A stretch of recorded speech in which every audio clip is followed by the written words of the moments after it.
गांव में एक चरवाहा रहता था। वह रोज की तरह अपनी भेड़ों को जंगल में चराने के लिए ले जा रहा होता है। सब कुछ सामान्य चल रहा होता है। कभी बहुत तेज चीख की आवाज आती है। उसकी दोनों भेड़ें बहुत डर जाती हैं और वहां से भाग जाती हैं। चमन अपनी भेड़ों को यूं भागता देख घबरा जाता है। अरे ये क्या, ये कैसी आवाज थी? मेरी भेड़ें कहाँ चली गई? मुझे उन्हें ढूंढना होगा। फिर चमन अपनी भेड़ों को ढूंढता ढूंढता जंगल में बहुत अंदर चला जाता है, लेकिन उसकी भेड़ों का कोई नामो निशान नहीं मिलता।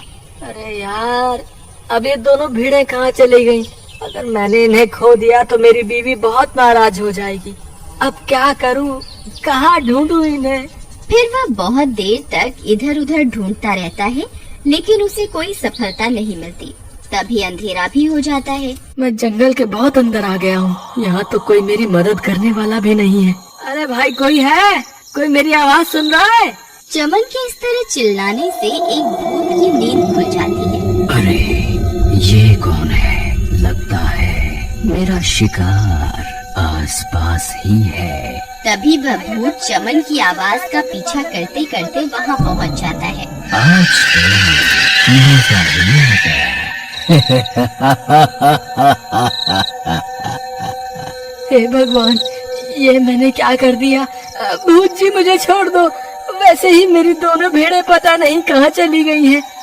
मैं बिना भेड़ों के घर गया तो मेरी बीवी मुझे वैसे ही घर में घुसने नहीं देगी, और ऊपर से अब आप भी यहाँ आ गए हैं। आज का तो दिन ही खराब है। हे भगवान, अब मैं क्या करूँ? तू मेरा शिकार है, तू बच के कहीं नहीं जा सकता। फिर इतना बोलकर भूत चमन के अंदर घुस जाता है। अरे ये मुझे क्या हो रहा है? फिर चमन अपने घर की ओर चल देता है। थोड़ी देर में वह अपने घर पहुंच जाता है। वहाँ उसकी बीवी पहले से ही बहुत देर से उसका इंतजार कर रही होती है और वह बहुत गुस्से में होती है। आ गए? कहाँ थे इतनी देर से? मैं कब से तुम्हारा इंतजार कर रही थी। अगर आगे से देरी से आए तो घर के बाहर ही सोना पड़ेगा, समझ गए? और ये क्या, भेड़े कहाँ हैं? भेड़ों को कहाँ छोड़ा है? कहीं उन्हें किसी को बेच तो नहीं आए? हाय राम! मेरा सर दर्द मत कर। घर आते ही चिक चिक चालू कर दी। चल जा, मेरे लिए पानी लेकर आ। अरे दैया रे दैया, तुम्हारी इतनी हिम्मत कैसे हुई जो मुझ पर हुक्म चला रहे हो? कल की मार भूल गए क्या? फिर से याद दिलाऊं? अच्छा, अब तू मुझे मारेगी? तेरी इतनी हिम्मत? रुक, तुझे अभी बताता हूँ। अरे मर गई रे, मर गई। अरे बचाओ बचाओ, कोई तो मुझे बचाओ। हाय रे, आज इन्हें क्या हो गया? इनमें इतनी ताकत कहाँ से आ गई? रोज तो मेरे आगे भीगी बिल्ली बनकर रहते थे, आज ये शेर कैसे बन गए? मुझसे गलती हो गई राजा जी, मुझे माफ कर दो। आप मेरे पति परमेश्वर हैं, आप जैसा कहेंगे मैं वैसा ही करूँगी, मुझे माफ कर दो। अब आया ना ऊंट पहाड़ के नीचे। चल जा यहाँ से और मेरे लिए कुछ खाने को लेकर आ। मुझे बहुत भूख लगी है।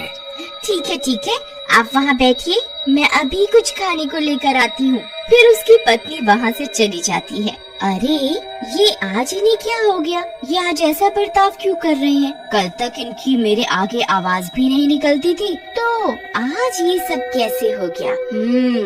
उसे कुछ समझ नहीं आता कि ये सब क्या हो रहा है। फिर वह चमन के लिए खाना लेकर जाती है। चमन उसके हिस्से का खाना भी खा जाता है। उसकी पत्नी हैरान परेशान होकर उसे देखती रहती है। फिर चमन पेट भर खाने के बाद सोने चला जाता है। अगले दिन सुबह होने पर, अजी सुनिए, सुबह हो गई, चलिए उठिए, काम धाम नहीं करना क्या? तेरी इतनी हिम्मत, तुमने सुबह सुबह मेरी नींद खराब कर दी। रुक, तुझे अभी बताता हूँ। अरे भागो रे भागो, अपनी जान बचाकर भागो। हे भगवान, लगता है ये पागल हो गए हैं। फिर वो भागती भागती पड़ोस के घर में घुस जाती है। चमन भी उसका पीछा करने लगता है, लेकिन वो जैसे ही अपने घर से बाहर निकलता है वो जलने लगता है क्योंकि वो दिन की रोशनी बर्दाश्त नहीं कर पाता। मुझे अभी वापस अंदर जाना होगा। फिर चमन वापस अपने घर के अंदर घुस जाता है। एक गांव वाला चमन को धूप में यूं जलता हुआ देख लेता है। वो हैरान परेशान हो जाता है। बाल बाल बच गया। मैं दिन में बाहर नहीं जा सकता। मुझे इस बात का ख्याल रखना होगा।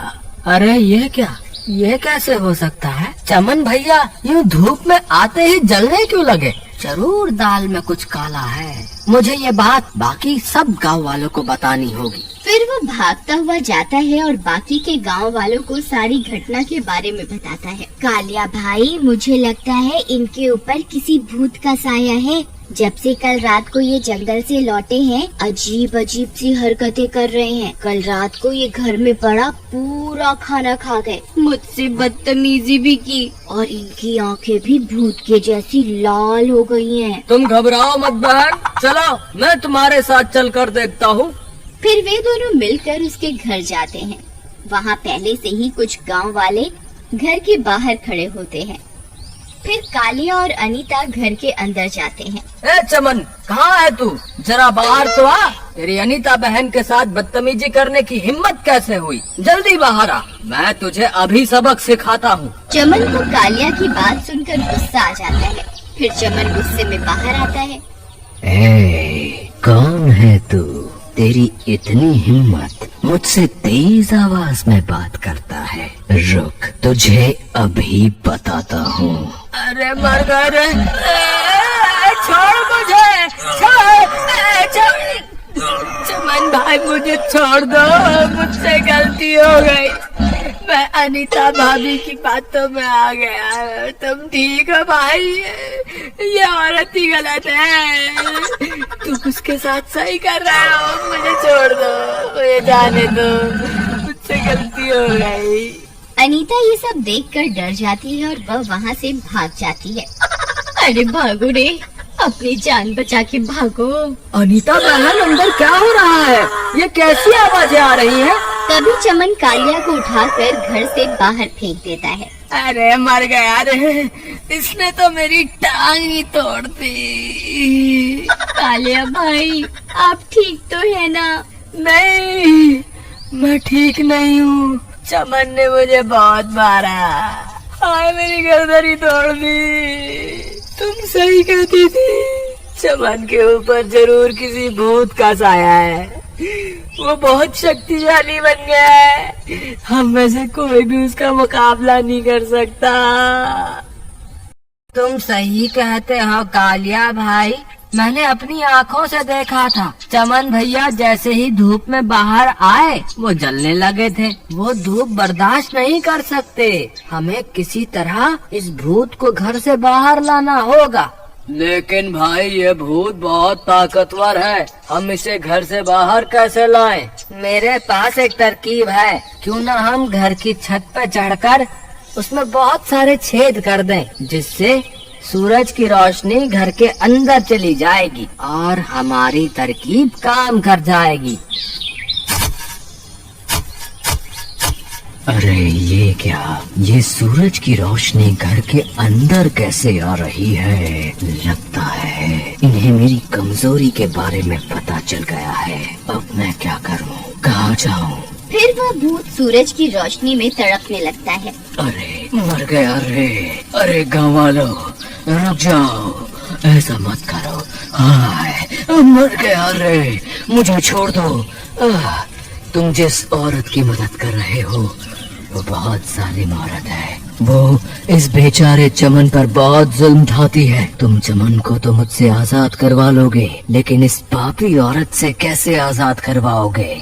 भूत की सारी बातें सुनकर गांव वाले हैरान रह जाते हैं और अनीता की तरफ देखने लगते हैं। भाई, भूत की बात में दम तो है। अगर हम चमन को इससे आजाद करवा भी लें, तो फिर ये औरत उसके ऊपर जुल्म ढाएगी। इससे अच्छा चमन को ऐसे ही रहने देते हैं। ये भूत ही इस औरत को सही सबक सिखाएगा। नहीं नहीं, ऐसा मत कहिए। मुझे मेरी गलती का एहसास हो गया है। मैं आज के बाद चमन को कभी कोई तकलीफ नहीं पहुंचाऊंगी। मैं वादा करती हूँ। आप बस चमन को इस भूत से आजाद करवा दीजिए। ठीक है, हम तुम्हारी बातों पर विश्वास करते हैं, लेकिन मुझे लगता है हमें इस भूत को भी मारना नहीं चाहिए। इसने भी अनजाने में ही सही, लेकिन चमन की मदद की है। ए भूत, हम तुझे मारना नहीं चाहते। अगर तू चमन का शरीर छोड़ देगा तो हम तुझे छोड़ देंगे। बोल, मंजूर है? हाँ, मुझे मंजूर है, लेकिन मैं धूप में बाहर नहीं जा सकता। मुझे थोड़ा समय दे दो।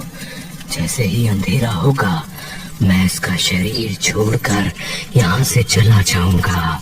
हाँ, ठीक है, फिर रात होने तक हम सब यही इंतजार करते हैं। थोड़ी देर में रात हो जाती है और अंधेरा होते ही भूत चमन के शरीर से बाहर निकल जाता है। मुझे माफ कर दो, मैंने तुम्हारे शरीर पर कुछ देर के लिए अपना कब्जा कर लिया था, लेकिन मैंने तुम्हारी पत्नी को सही सबक सिखा दिया है। आज के बाद वो तुम्हें कभी नहीं सताएगी। फिर इतना बोलकर वह भूत वहाँ से चला जाता है। चमन की पत्नी को अपनी गलती का एहसास होता है और वह चमन से माफी मांगती है।